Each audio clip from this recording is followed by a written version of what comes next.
I got your Veeqs right here. I got your Hupsaiyas right here. It's time for Veeq versus Hupsaiya again. Protoss versus Protoss. Otherworld. 2 matches. Let's go. I think this one is going to be pretty legit. Veeq told me I will like it. I trust Veeq's judgment. Honorable Terran is observing. How many observers we got? Holy shit, we got some observers. Yeah, so a while ago we had just like an impromptu fraud night or fraudarchy or whatever, where we just like had so many people come in. So yeah, we got Hupsaiya and Veeq obviously playing. We got Honorable Terran. We got Beaver. Honorable Terran is missed.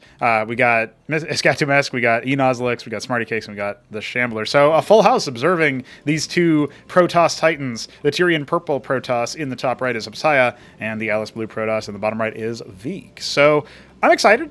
I like me some matches. I think the next one, if I remember correctly, is going to have no observers because they got angry about lag. So makes sense, right? Makes sense. One of the things that I was thinking about actually is that recently we had Veeq versus Newt in the upper bracket of the gauntlet for Ascension 7 qualifiers, and it's called Ascension 7. Dude, Veeq's got a 7 in his name. He's got to make it, but he didn't make it there. I thought it was going to be like a 3-0 or something, but it ended up being a reverse sweep, and that's crazy. And I know this is like the third video I've recorded talking about it at the beginning of the match, but the reason why I'm talking about it is not just because Veeq is in here, it's because actually it's related to lag. That game, somehow, we managed to have it so that there was no problems whatsoever with the like we didn't have to set it to extra high brain cells, right? The latency was fine. There's a couple like hiccups in one of the matches, I think, pretty early on, but it didn't matter. It wasn't in the middle of anything. So it was like pretty intermittent. For the most part, it was just super good. Okay, see you later, miss. And one of the things that I think was really interesting about that is that it did allow for better like precise micro and whatnot. So I don't know. I like that. I think that's really interesting. And I hope that we can get more games like that. Unfortunately, I think when you hit like me as the observer, right? That's fine. But I think somehow when we add a mask to the picture, things go to shit. And it's not Canadian internet or routing. I think it's just like the number of clients. Like after a certain point, it gets crazy. And you're talking about like, you know, sometimes you might even have 2 players lag each other's games without any issue whatsoever. They have to set it just between the 2 of them. So that kind of tells you what we're dealing with here. If you've got like 2 observers as well, right? 2 witnesses, as it were. So it looks like Veeq will go ahead and see, hey, you've got 1 gate. And hey, you're harvesting Vespene with 3 workers. What's going on with that? And so what is Veeq's response? He's got his own gate. It's going to be a Legionnaire. This is the fateful map that Veeq was cheesed in. He's going to try to do his own cheese. Does Hupsaiya even think about it? Second gate coming, no expansion. I can only imagine what's going to happen here. 300 minerals. Is he going to proxy engram this man? Nope. No, he's been found. How unfortunate. Well, it will tie up his Dracodon, and that will actually allow the Legionnaire to make it in there if he wants to. But he's only got the 1, adding a lattice in, behind this. He didn't use the Scribe to scout if there was a second gate, so he doesn't know about that, which is potentially consequential information. And I feel like that alone is going to be enough to sort of make you think, oh, wait, what's going on here? What's going on here? So, yeah, this Dracodon will take care of that. I was kind of worried that this game would have like some really silly antics. After Veeq tells me you're gonna really like this set, it's really cool, and then like the first one's just utter cheese. And hey, I do like utter cheese. Veeq likes it when he's the one doing it, but not when he's the one on the receiving end. And with the lattice coming, I wonder if that's going to be vassals. I noticed that Hupsaiya for a number of matches was going lattice opener, specifically versus Terran. I don't know if that's like a strat he's got in mind or what. I don't know if he just watched like Ascension 5 finals and saw that. That's what Mystery Meat did versus Nablime or something like that. I don't know. But it was interesting. I don't think it works out, but it was interesting. We do have the Dracodons making their way down, using their royal colors to establish dominance. And it's going to be 3 Legionnaires. There's a 4th one on the way. I feel like this will be pretty easily held by Veeq. I don't think he's in too much danger. A little bit of micro back and forth here. No connections just yet. Actually, one of the Legionnaires getting picked off very easy, very early. And that's that Grandmaster Starcraft 2 micro right there, and now he's splitting damage. Oh, God, it's happening. Oh, never mind. Never mind. Bronze League heroes. Papega, my friend Lloyd, etc., etc. Dude, honestly, my friend Lloyd should become like a legend. You can see there that the Legionnaires are sometimes dodging the projectile attacks from the Dracodon, and that's giving them a lot more efficacy. Needs to focus the fire a little bit. He hasn't learned that particular feature yet. But look at that! He hasn't lost a Dracodon! Somehow. Somehow he has not lost a Dracodon, and the idol is the only thing left. A lot of them are bruised, however, and more Legionnaires are being made. We do have a second gateway coming. I feel like the Dracodons alone are going to be enough to add more pressure, especially with 4 of them here. He can obviously attack this Nexus. And what can Veeq do in response? You can get a lot of focus fire done onto these Legionnaires before they can really do too much. And you can see here Veeq is focus firing one that is full HP. And the one with half HP, or sorry, he was focus firing one that had half HP instead of the one that had super low HP. And here come Legionnaires of Hupsaiya's own joining the fray. And the idol obviously has interception on its projectile, so it's not like a fly and follow like the Drakon is. It's not a precision targeter. So with that, the Legionnaires for Veeq will fall. And yeah, I think this is just a straight-up 2-gate pressure build coming out of Hupsaiya. He is adding a Stargate behind it, but no expansion. And Veeq has to say G, and then has to say GG, and then has to leave the game. And that is Hupsaiya taking a nice early dub. Hey, we like that around here. I would initially have put Hupsaiya up top and said, like, dude, Hupsaiya is clearly favored. He's a Grandmaster. Obviously, he's going to win. But Veeq has a lot of project knowledge, and Veeq did kind of take him to school the last time they played. So let's see what happens in the second match on Otherworld. Sorry about the pause there. Just needed a second to take my water and fill it up. And I know Hupsaiya is a big fan of staying hydrated. He's probably also a big fan of shilling. So, check out that link, bro. Just saying. Just saying. I'm not talking to him specifically, by the way. I'm talking to you. You, actually. Check that fucking link out, dude. All right, so we got Veeq in the top right. He is, of course, the Snow Protoss. I wish Snow would play CMBW. I just want to see his reaction to a Cantors. We got Hupsaiya as the Ultramarine Protoss in the bottom right. Fun fact, Ultramarine and Tyrian Purple are the two colors that Hupsaiya is in these two games. Were some of the oldest colors added that were like immediately eye-popping. Like, oh, damn, look at that. And I thought that they looked super cool on Protoss specifically. And that hasn't really changed, so that's pretty legit. Something to think about as we get into this is, of course, whether or not we're going to see gateway openers from both of our players. Hupsaiya has been very, very stolid in PvP about playing gate first. I think that's totally fine, valid, etc. He should feel seen about it, but he's actually banking a little bit of money, and it looks like Veeq is going to go for lattice first. So Hupsaiya taking a little bit of time here to spend his cash. Maybe also wants the lattice first. What's he thinking here? Ooh, he's thinking about a proxy, it looks like. There we go. I think when this lattice finishes, he might just barely be able to see that. So, yeah, when you scout this and you see a pylon but no gate or lattice or anything, you immediately start thinking, what the fuck is going on over here? So, Hupsaiya is going to go ahead and build a Warden on the logo. Oh my god! Hupsaiya, you dirty dog! Hupsaiya's doing the degenerate gameplay that he says is terrible for everybody. He says that it's horrible. He says you shouldn't do it. But here we go. What's the reaction? Now nobody, and I mean nobody, has tried Warden on the low ground. Because not only do you have cliff advantage, it's just not something that people do. That this is a quintessential StarCraft 2 strategy. With his own Warden finishing, I feel like maybe Veeq is in a bit of a cocoon here. He's like, yeah, things are fine. Things are fine. Look at that. Look at that. Trying to focus down the worker, but hey, the Warden's here. The Warden's here, boys. Seeing if he can target other things, but I'm just going to leave it on stop order for now so he can pick off workers if they try to go for it. Another Warden here. Oh my god. Oh my god. He's actually going to get this Warden to finish. Well, focusing down the scribe, that's a good idea, obviously. That's the main workhorse of this whole thing. But look at this. Look at this. We've got Simulacra out. This is an interesting pivot from Veeq. That second Warden is going to finish and start firing onto Wardens, and yeah, there you go, another one. Another Simulacrum, another freebie. Oh, he gets that last one. Okay, I thought for sure this was going to end in silly. And I think it's already silly. My god. No wonder Veeq told me that I would like this. Hey, he lost his lattice. So he only has the sims that he's got down here, and he's actually losing a lot of them. So, as much as that was an interesting hold, it wasn't super good.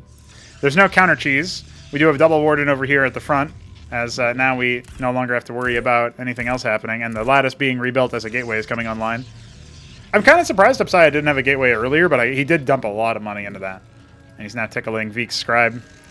Veeq is losing the scribe battle, and of course, another Warden. These Protoss players and their fucking Wardens, man. Well, there you go. That is potentially another signal for Veeq to try to do the sim split cheese, but it does require some value. And it looks like here we have Enoz, Smarty Cakes, and Iskatu Mesk, as opposed to the Full House. And look at that, canceling it at the last second. You even get the rubble. It's like a magic trick. Where'd the rubble come from? I don't know. The Warp Matrix, obviously. the warp anchor. We do have a Dracodon out. Formidable foe. With like 2-3 Dracodons, you just focus fire all the Sims. They can't really do anything. I think Veeq was playing against Smarty Cakes, and something like that happened, where Smarty Cakes was like, the hell, dude, Dracodons should do 16 damage, because then they would actually deal hull damage to the Sims.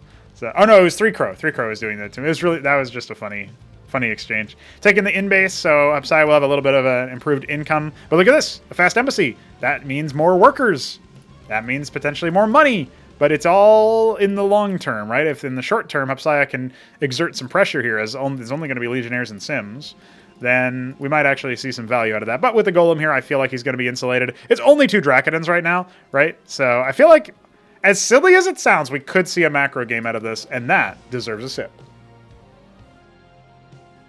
Hupsaiya, by the way. Veeq thinking about his own natural, but he doesn't have any minerals to make it happen right now. Dracodons are going to poke their heads in and see what's going on. What's up, dude? Nice golem you got there.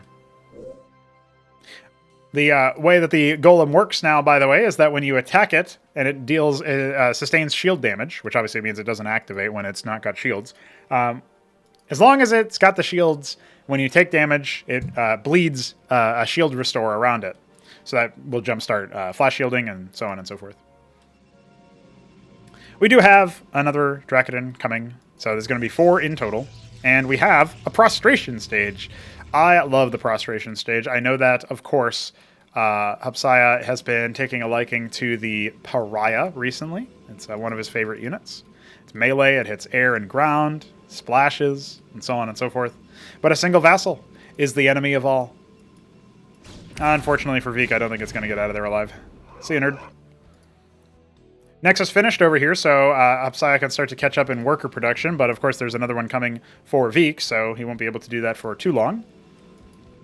I'm not sure if Hupsaiya is even aware that this is like a thing, right? Like, I know he knows to make witnesses from the embassy, so that much is like obvious, but it's kind of interesting to me to think about it from those terms. It's like, do you know, though, that there's, you know, this much going on here? Do you know that you can make additional workers from it? And do you know that if your opponent does that, you kind of have to like either respond in kind or take like a more decided advantage from a mechanical sense? Like if I have a more military focused army and I can contain him, then it doesn't really matter that he's got more workers because they're less efficient anyway. So that's like one option, right? Transferring some of his workers down there a little bit prematurely, so they'll get 1 return across the map as like the sort of cardio practice. And then they'll move on from there. This witness is spying. It could be moved a little bit to the left because this is such a tight choke that then it could cover this area. He still has to be cognizant of the other world, neither player really paying too much attention to it. I think Hupsaiya didn't even realize that this ramp existed as like a way. Maybe he didn't think that they connected on the other side. But yeah, it looks like he's just going to fall back into a second gateway, his first pariah on the way. He actually used Sycophants against Moonhunter, and I was surprised to see that they were okay. Like, they actually didn't just fall over and die. So, yeah, I don't know. That was interesting. Obviously, they do have a little bit of a melee cleave, but it wasn't too useful versus Goliaths. Second pariah on the way, adding 3 gates, going up to 3 gates. Okay, all right. By the way, this is on pre-release, so it's a little bit of a feature sort of preview of what we will see from Ascension 7's group stage. The notable changes are that the Cataphract has been revised. Obviously, that's not going to apply here. But the Architect is better at navigating. It uses internally, it uses the same movement type as like most ground units instead of using the movement type of most air units, right? So it doesn't have acceleration anymore. And then also it's a bit smaller. Same for the Dracodon, same for the Atreus and the Aptecton, actually. So those smaller ones are just there to help them navigate and ideally get stuck less often. I don't think it's going to be super consequential, but it's a thing. So that is active on this very version. And actually, it makes sense for the Dracodon to be a little bit smaller now that we have a new model for it, I think. Like, visually, it doesn't really look like it takes up as much space in that way. Looks a little bit more flexible. Looks like a little bit more like an actual thing instead of whatever the Impressionist silly thing that was going on over there elsewhere. Embassy of his own, so I think Hupsaiya has tracked the witness in his own base and is realizing, okay, I definitely need to figure this out. Some of his gateways are idle, but his Nexus is full of workers in the queue. I'm sure if Veeq clicked on that at any point, he might be very confused and laughing a bit at that. But our worker counts are identical right now, and it looks like Veeq is going to be going up to a 3.5 base, because, I don't really count the main... Oh, no, he didn't even take the main base. Okay, so his opponent is on 2.5 to his 2, and he's going up to 3. But so is Hupsaiya. So, yeah, Hupsaiya will maintain the advantage of having this base saturated. He's got quite the number of pariahs right now, but it's been a very low-action game after the cheesy opener. So we have another time for another sip. Witness continuing to spy. I'm sure Veeq clocked that. But now he can have his own Witness with him. And just poke around and see if we can kill it. Darken the battlefield a little bit. He's got a Zealot moving around over here just to see what's going on, what the complexion of his opponent is. It doesn't look like his Witness has spotted the other Witness just yet. But he charges in, and he's going to see, you know, Dracodins, some, yeah, just Gateway and Lattice units. Really nothing too special, right? We don't actually have any other tech coming besides the Ancestral Archives, which is going to be a while. And it looks like this Witness was not actually executed. Seems to have sustained a couple of shots here and there from a Dracodin or something, but otherwise is going to stay alive. And with Hupsaiya maintaining control of the high ground, I think the pariahs are going to be very good at, like, sort of being that meaty front line that you can't really break through, and your own front line can't sustain. Finally taking the in base is Veeq. Yeah, I think at this point, with the even base, like, once this in base comes online, Veeq will once again have the economic advantage, right? His second full base has finished, right? And meanwhile, we've got the Witness sort of scouring the Otherworld, seeing what's going on there. His enemy's Witness once again showing up. We've got an Artisan. And I think he's going to use the Flying Worker specifically to expand out there, not realizing again that there's actually a ground path. Some sycophants. Their wireframe is a bit whack. So, I mean, their whole unit is a bit whack, TBH. Don't worry. We'll get it good eventually. Yeah, very passive game, actually, from both of our players. Sort of just building up, handshaking an idea that they're going to mass up their own set of units and see what they can do. But with it's going to be Patriarchs with Veeq's army. He's looking to enchant his army for these longer engagements that you're likely to get. And we do indeed have a Nexus and a Pylon coming over here in the bottom left. So it's going to be about the 7 o'clock position. And he's left a Witness over here, funnily enough, at the mirror spot. So 11 o'clock being taken by Veeq, and that will be spotted. Or, well, maybe not. Maybe it's going all the way. Oh, yeah, it's actually going to go all the way to, like, 10, 9.5, thereabouts. So, yeah, we'll call that 10 o'clock. So it looks like he's going to go ahead and take that. Also, the in-base being, or the main, the sort of central base being taken as Hupsaiya jockeys forward. This Legionnaire is going to get bopped immediately. And scrambling the response team, splitting his army up a little bit, trying to make sure he gets in front of this engram. You don't want the engram to be focused down. But Hupsaiya is just going to probe around with a couple of units. In fact, a trio of units. 3. That is 3. Witness scouting over here. Main base, in-base not really being saturated just yet, but will eventually. What does Veeq want to do with all of his money? He's adding a second Ancestral Archives, queuing up an Uptecton, kind of idling the rest of his production facilities for now. We have double Dracodin in this Envoy. I don't necessarily think it's going to be too good. Almost lost it. And meanwhile, yeah. Does he even notice this? I mean, he wasn't really using that base, so I guess that's not really that big fault. What a funny joke. Pariah and a Zealot in the Envoy now. Looks like it's being dispatched over towards 11 o'clock, which is finally the choice. No, he's going to come into the in-base. I don't mind this. You know, some harassment.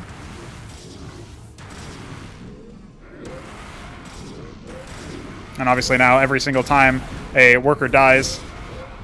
Oh, scoop it up and get out of there. Get out of town! Hey, he killed a couple of workers. Now it looks like he's trying to see if he can take advantage of the army move out, but he's floundering a little bit, and his front line is kind of mixed in with his Dracodins. He does have a Mind Tyrant for mind control, but needs to get it onto the front line.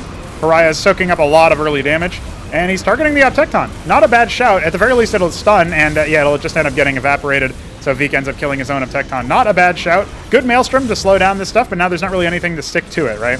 So you didn't really help it too much there, and now the Mind Tyrant is indeed going to be focused down, as it was not able to evacuate. Off it goes, getting absolutely clobbered. Now the cliff advantage is going to be what we see the rest of this fight taken out. We did obviously see that fall. A notable absence of blue on the minimap down there at the 7 o'clock position. And yeah, Veeq is actually forcing the issue up the ramp. He's got the Uptecton coming. Still no real harvesting happening at the sort of inner 6. The lower central. And some of these units just sort of having a fun time pathing. Yeah, it feels like Hupsaiya has moved his units, and I think he might be like just too used to the push priority system from Starcraft 2, where units kind of like get out of each other's way. But in doing so, also just like ignore player inputs sometimes, or ignore your intention. You know, it's a different way now of like what your intention might actually be.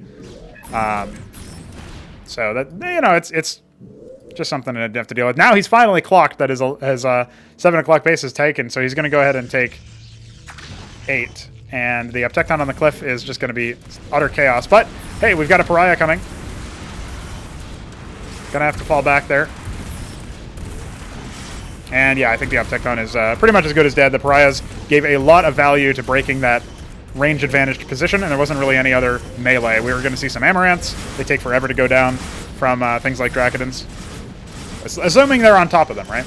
There's 2 more Uptectons, though. They can deal with that. Some ground unit splitting here from Hupsaiya. Pretty fast on the draw there, and he's pulling him towards the left-hand side of this upper plateau so that his other units can make it to the high ground. Obviously, a Grand Library's been made, so that's where the Herald is coming from.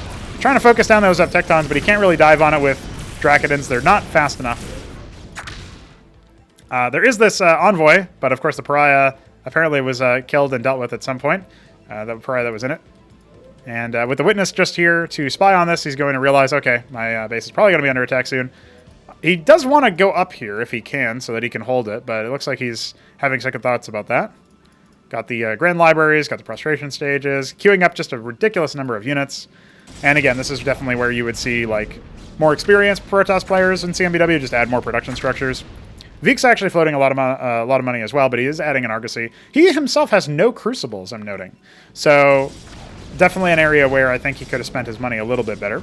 This has been played prior to his match against Newt, by the way. So it doesn't look like Hupsaiya is going to be able to hold on here. He obviously was able to start getting this base set up at 8 o'clock, but he never was able to stop this base from being set up. So 11 o'clock is up and running for Veeq, and that feels pretty bad for Hupsaiya's economy, right? He's down by a large number of workers, and most of those workers are actually being used, unlike what was happening in the early game.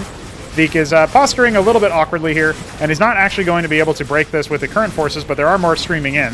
The Archon taking so much time and effort to be put down, and also, crucially, kind of moved the front line down towards that ramp, instead of up towards where the ranged units were. Now Veeq just trying to sort of scramble and stutter step backwards. He's got more Dracodons coming, and I don't think that the Pariah is going to stay alive for too long either. The Uptecton is taking a lot of damage, and I think at least one of them will end up falling.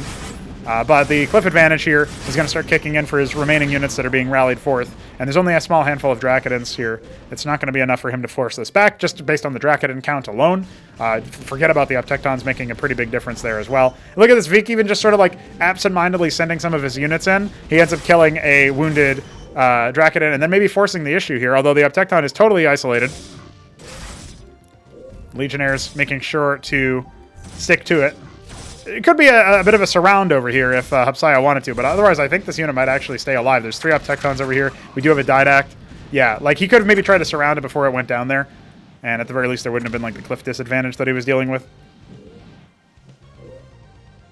Yeah, just a very, very potent force here from Veeq.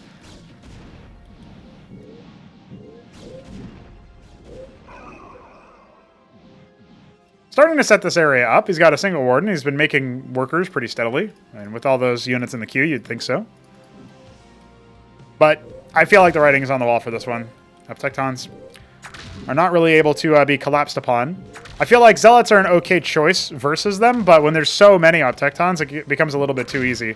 And even so, his units are just kind of like finding their own ways over there. I think some of these are just not on hold position, right? But you can see, like, the Uptecton, a single Uptecton being so far forward. I don't know if this is bait from Veeq or what, but absolutely it can be focused down. There is no witness with this force, and here comes a recall to bring forth the rest of the units.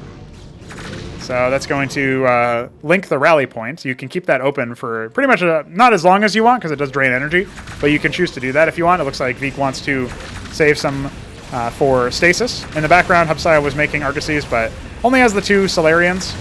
There's not that many anti-steward moves over here, though. So with the Drakons being focused down, the other damage is just going to be kind of ambient. Not going to be trying to focus on the Archon. I think the Stewards have sustained enough that they do need to fall back into the Solarians for a bit. And the melee from Veeq is actually on top of stuff. Obviously, this whole base has been wiped out. And I feel like this is just going to be a little bit too much. The double Argosy definitely helped with the double Crucible as well. Like, it's definitely going to be a bit too much for the like anti-air that Veeq has here to deal with that. But he can flood it with so many more units, right? He's got more Archons coming, Golems. And there goes the first Op Tecton. We've got 4 more to deal with.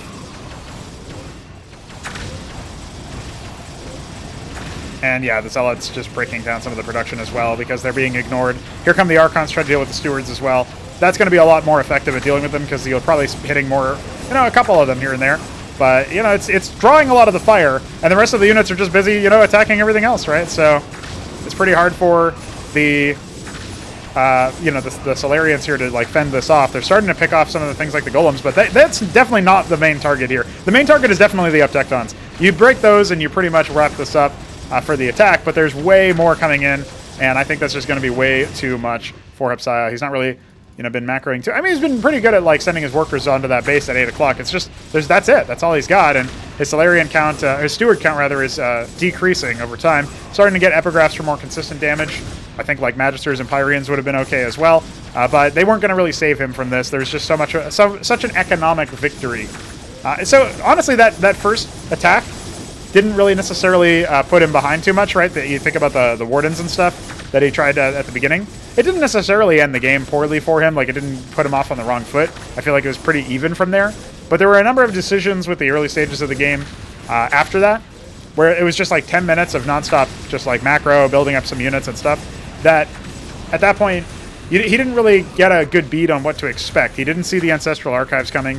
At that point, you don't see the Optectons in the way or whatever. You don't really prep your force. Like, absolutely, heavy air is pretty good versus them. Another thing that you could have done is go for like the Grand Libraries a bit earlier to try to get some Amaranths out, just to soak up a lot of that damage. Or, your own Ancestral Archives specifically for Archons would be a good shout. But there's a good stasis. There's only a couple of the Stewards can actually be operated on right now, but that's still going to be enough for now. Here come the Mass Idols, but like the main is gone.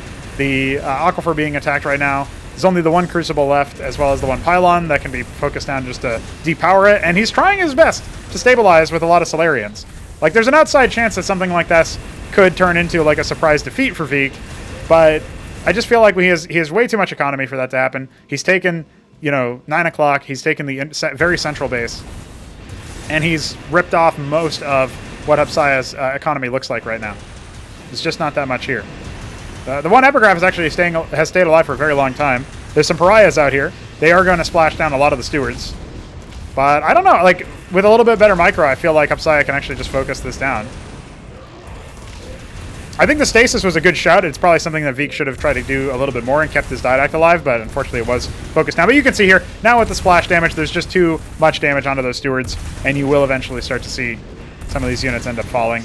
Right, there's only the one Epigraph, which is going to be doing pretty consistent damage here and there, but it's kind of being microed with the Solarians at the same time instead of separately, and there's not enough of them, right? There's 2 more coming, but it's going to be a little bit too long for them to show up at this point, I think. And he's trying to buy time for the Stewards to repair themselves and come back up. Now the Epigraph is going to be the recipient of punishment, trying to fight backwards to get behind. But look at all the splash damage coming out there. The Solarians are falling because they are stacked up. That's pretty much the end of the hopes of Hupsaiya using Mass Solarian in this situation to come back from the game. He has been making Amaranths, which could have actually helped lock this up a little bit. But again, like, this is the dying embers of the match. He's now transferred over here, but there's like more units rallying down. Just massive scribe amounts, 200 scribes for Veeq. Like, that's going to tell you a certain thing about the game as well. Here come the double Epigraph from the Argosy, trying to focus down. They should be focusing down these Patriarchs. They're doing a lot to keep this army alive and also to do splash damage versus the Solarians, but he's lost, what, 4 out of his 6 Solarians, so he's only down to 2. The Epigraphs are going to be pretty effective at dealing with the rest, but, you know, I wouldn't be surprised to see one of them fall here if a little bit of focus fire is done from Veeq, but it doesn't look like it's going to happen. And yeah, at this point, the economy, specifically the Vespene economy from Hupsaiya, is totally gone.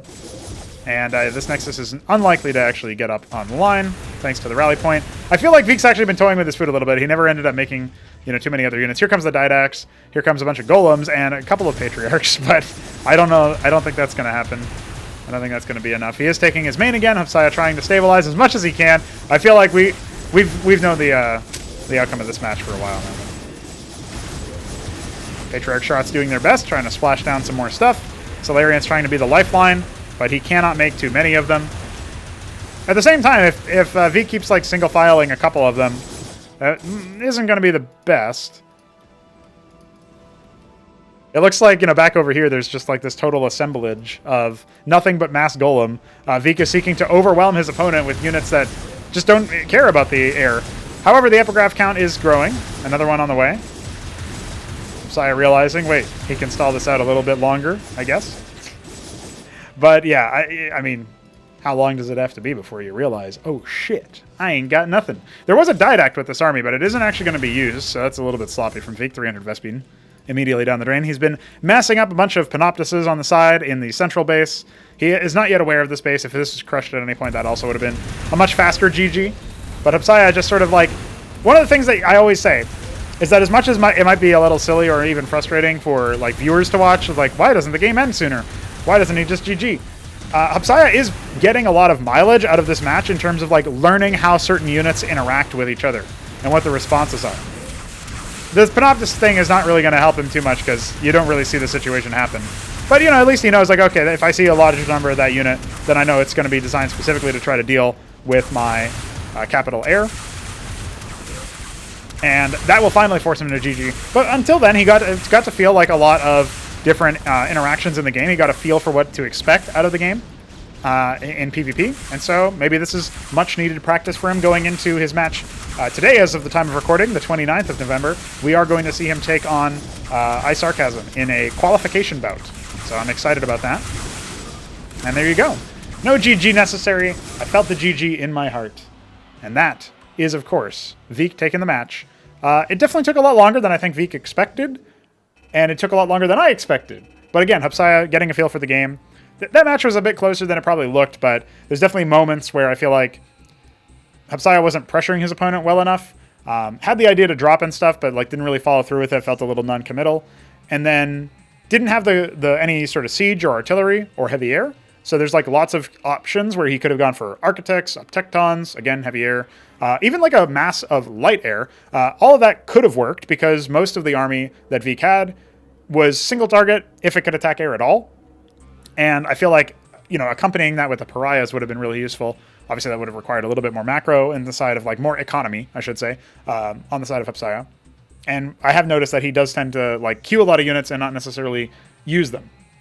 So I don't know. Like he doesn't add more production is the main problem, I think. That's something that Mesk points out as well in the 2-hour-long video that he goes over Hupsaiya versus Mystery Meat. So yeah, anyway, hopefully there's a lot of things for him to chew on there. Obviously, he's got skill that outstrips pretty much everybody here in terms of mechanics and like RTS familiarity in general. Like his backbone of RTS play is going to be high, but we've got the project knowledge, and we've also been, you know, just getting a feel for the meta over the recent period where he's trying to do that himself, right? So he's starting to build an understanding of what to expect. But that was a cool PvP set. Thanks, Veeq, for submitting it, and thanks you for checking it out and enjoying CMBW, whoever you are. Sip time.